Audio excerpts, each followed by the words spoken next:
é, acho que tem uma coisa fundamental nesse calendário astrológico que ressoa na nossa psique, quebra com essa imagem que a gente tem social, cultural, né, da velhice. Né? Então, se a gente olha para esse calendário, a gente vai perceber que a partir dos 60 anos começa uma etapa na nossa vida que, na verdade, deveria estar sendo vivida de uma forma muito mais leve e muito mais, eu acho que, deliciosa do que aos 40 e poucos. Né? Então isso vai completamente, quando a gente sabe disso, vai ao encontro, né, do que a gente normalmente lida a respeito da idade, da velhice. Eu vivo atendendo pessoas com pânico, com pavor de envelhecer. Né? Então isso aí é muito precioso para a gente saber. Mas eu quero fechar só, acho que o Sérgio fez uma fala que foi super abrangente. Eu só quero chamar a atenção na prática de uma forma bem simples para uma coisa. Quando a gente fala de deixar nossa história, é porque a gente tem certeza absoluta que nós somos muito mais do que essa história, não é que a gente falou tanto aqui. E de início, o Sérgio estava se referindo a nós somos a história pessoal, nós somos a história coletiva e nós somos a história do universo. Né? Mas na prática, isso é bonito a gente falar, né? Mas na prática, como é que isso acontece? Então, eu só queria lembrar o seguinte, que os momentos mais comuns da vida, em que a gente percebe que nós somos algo, então, diferente, muito mais potente do que a autoimagem ou a identidade que a gente tem, costuma ser naquelas situações dramaticamente difíceis. Acho que, se a gente parar para pensar, todos nós podemos se lembrar de alguma situação muito difícil em que a gente se surpreendeu com a nossa própria capacidade de lidar com aquela situação que antes a gente pensava que não seria capaz. Se a gente não se lembra, a gente conhece N histórias de pessoas que acabam, vamos dizer, em uma situação dificílima, se colocando em risco para salvar outras pessoas. Não é? São quantas histórias, não de bombeiros, pessoas treinadas para isso, mas pessoas comuns que de repente têm atos heróicos e conseguem fazer coisas inimagináveis para salvar uma outra pessoa que às vezes até não conhecia. Né? Eu mesma, acho que algumas vezes a gente já teve aqui encontros, não foi lá no Retiro do Medo. Em 2012, eu vivi uma coisa muito, muito dramática e muito difícil na comemoração do meu aniversário. Houve um acidente, uma pessoa muito amada e querida minha faleceu.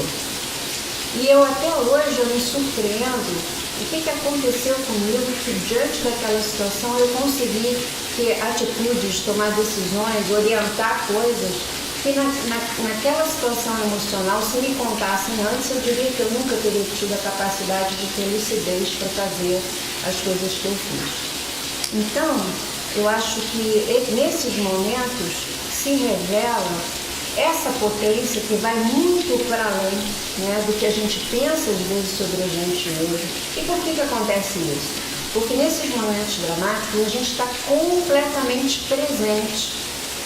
E nessa presença integral ali naquele momento, né, a gente conhece essa dimensão que é imanente, quer dizer, que sai da gente e é transcendente, que vai além.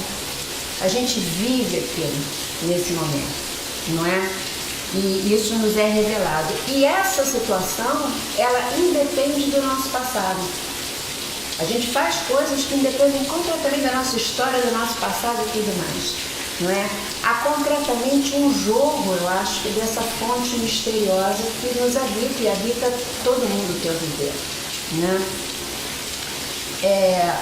E se isso se manifesta, gente, né?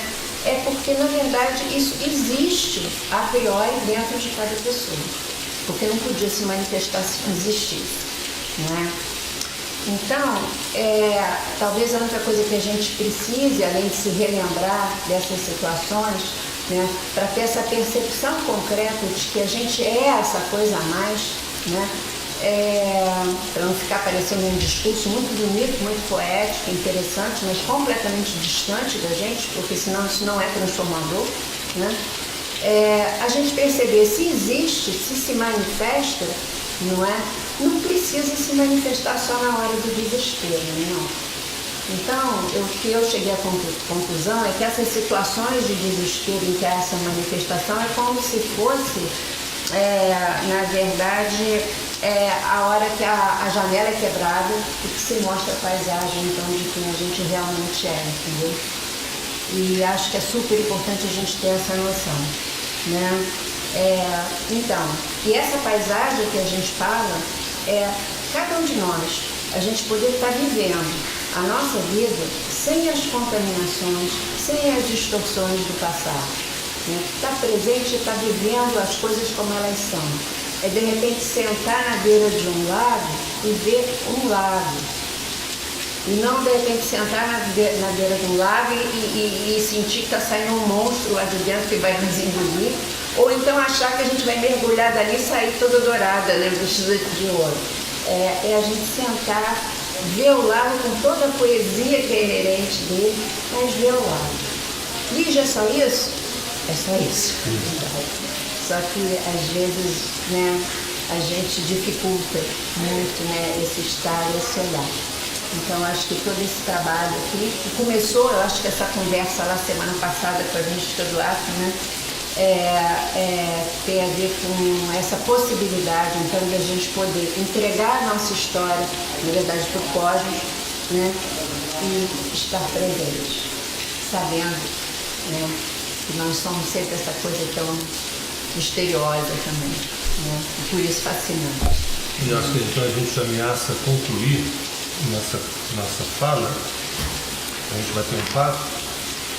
Eu citei a cronologia astrológica, eu disse que teria a tal da kairologia da surpresa, kairologia da surpresa, kairóide, tempo oportuno.